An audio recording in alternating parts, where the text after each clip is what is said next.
There is a version of your dog that you have never met. Not the one who greets you at the door. Not the one who follows you to the kitchen. Not the one sleeping at your feet right now. The version that exists in the hours between your goodbye and your return. And researchers who have spent decades studying that version say what they found on those cameras changed everything they thought they knew about the animal sitting next to you. Most owners think they know what their dog does when they leave. Sleeps, probably. Maybe chews something, maybe barks for a few minutes, and then settles into a long, peaceful nap. That picture is so widely believed that when researchers first started placing cameras in homes and walking out the front door, they expected to confirm it. What they found instead launched an entirely new branch of behavioral science, and it raises a question that is genuinely harder to sit with than most people expect. What if your dog has been suffering, quietly, completely out of your sight, every single day?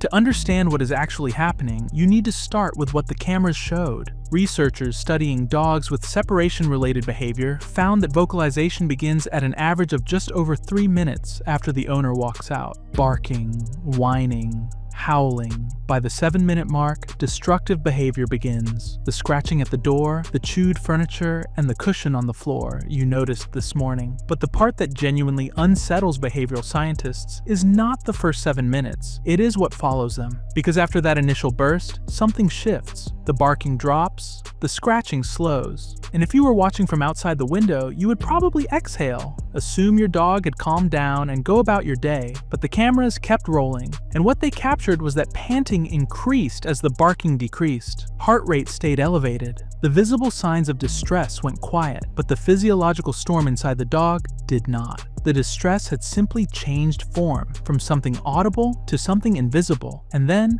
roughly every 23 to 28 minutes, the cycle spiked again. A fresh wave of pacing, vocalizing, and movement before settling back down into that eerie quiet. Not a dog at rest. A dog cycling through something it cannot escape. Now here is the contrast that makes this finding even more striking. When researchers in Sweden placed cameras in homes of dogs without separation histories and left them alone for up to 4 hours, those dogs spent nearly all of their time lying still, resting, occasionally glancing toward the water bowl. They were not distressed. They were not restless. They were simply waiting. And the single most important variable separating these two groups was not breed, not age, not genetics. It was what the dog had been conditioned to expect, which means this is not a story about certain kinds of dogs. It is a story about what certain kinds of experiences do to any dog over time. The experience starts earlier than most people realize. Veterinary behaviorists established in the 1980s that dogs with separation anxiety begin showing measurable stress responses before the owner even reaches the door,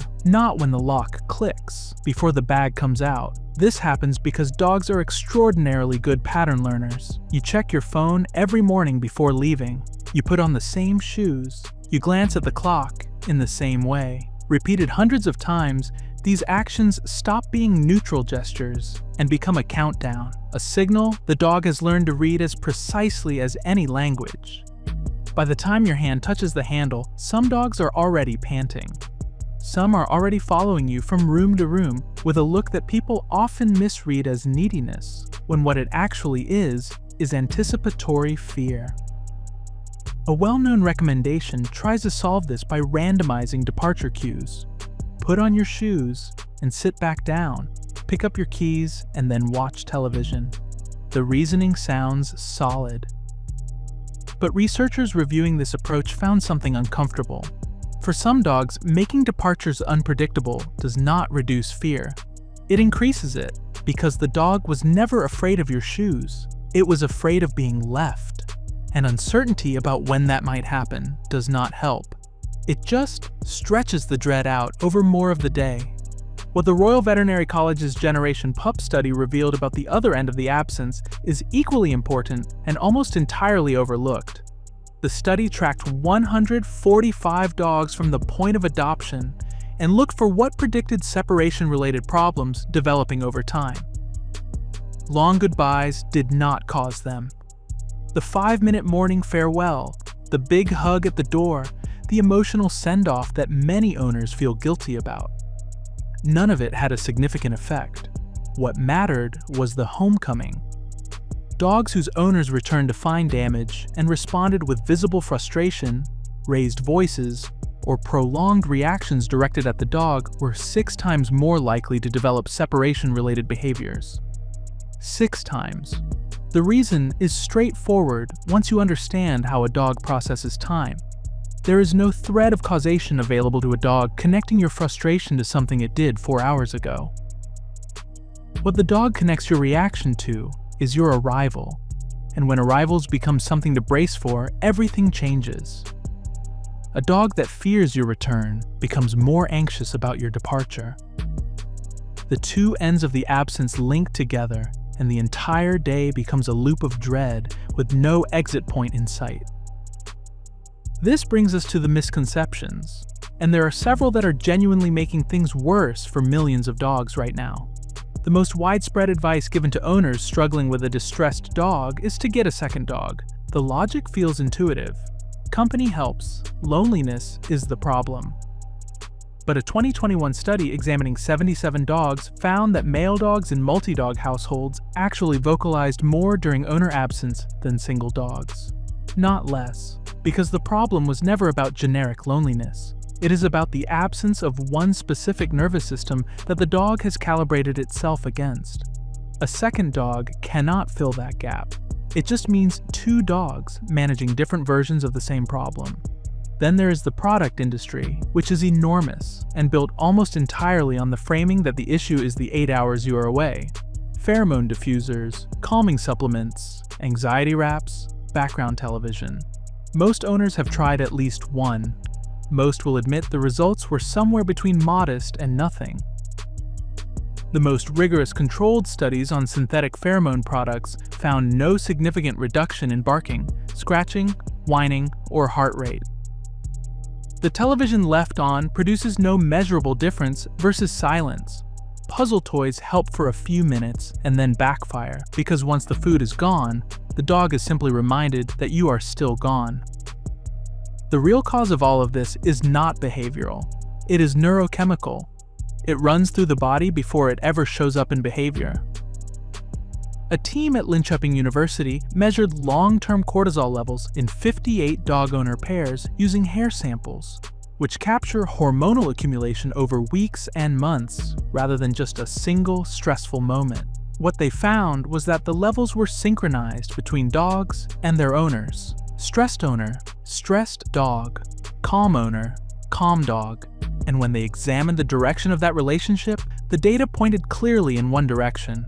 The owner's cortisol predicted the dog's, not the other way around. So a dog living with a chronically stressed person does not begin the separation from a neutral baseline. It begins from a deficit that was already there before you picked up your bag. Neuroscientist Gregory Burns at Emory University added another layer to this through fMR, eye research on awake, unrestrained dogs. When a dog smells its owner's scent, the caudate nucleus, the brain's reward center, activates in a way that no other stimulus produces. Not food, not unfamiliar people, not other dogs. The owner is the primary neurological reward in the dog's entire world. When you leave, you are not just removing your presence. You are removing the signal that makes your dog's brain feel like everything is okay. And here is something the original learned helplessness research, done on dogs at the University of Pennsylvania in the 1960s, got importantly wrong. The theory at the time was that dogs become passive because they learn their actions do not matter. A major revision published in 2016 flipped that. Passivity is not learned. It is the brain's default response to prolonged, inescapable stress, driven by serotonergic activity that shuts down escape behavior at the neurological level. What has to be actively built through experience is the belief that behavior can change outcomes, which means the dog that goes quiet after an hour is not a dog that has accepted the situation. It is a dog whose brain has stopped trying. The quiet dog and the distressed dog may look different from across the room. Physiologically, they are much closer than anyone wants to admit. What works, based on the consistent evidence across multiple independent research groups, is graduated exposure built slowly enough that the dog's nervous system never reaches the point of panic. Not 5-minute departures on day 1, seconds. Standing at your front door and walking back in. touching the handle and returning. Building repetition after repetition of the same sequence, you leave, and you come back, until the dog's prediction system begins to update at a biological level, not a conscious one. Researchers and practitioners report the same tipping point across case after case. Once a dog can tolerate approximately 40 minutes of absence without distress, the path to 4 hours and beyond tends to open relatively quickly. That threshold appears to be the point at which enough evidence has accumulated that the nervous system starts to believe the pattern rather than fight it. For more severe cases, a 229-dog clinical trial found that fluoxetine combined with behavior modification produced 73% improvement, compared to 51% for behavior modification alone. Treated dogs also shifted what researchers called their cognitive bias, their tendency to interpret ambiguous situations as threatening, towards something more neutral. The medication does not sedate them. It makes their brain more capable of the learning you have been trying to give them all along. The dogs who struggle most are not badly trained. They are not defective. They have simply never accumulated enough proof that the door you close is the same door you always come back through. Now please let us know in the comments how long you leave your dog alone each day. Be honest.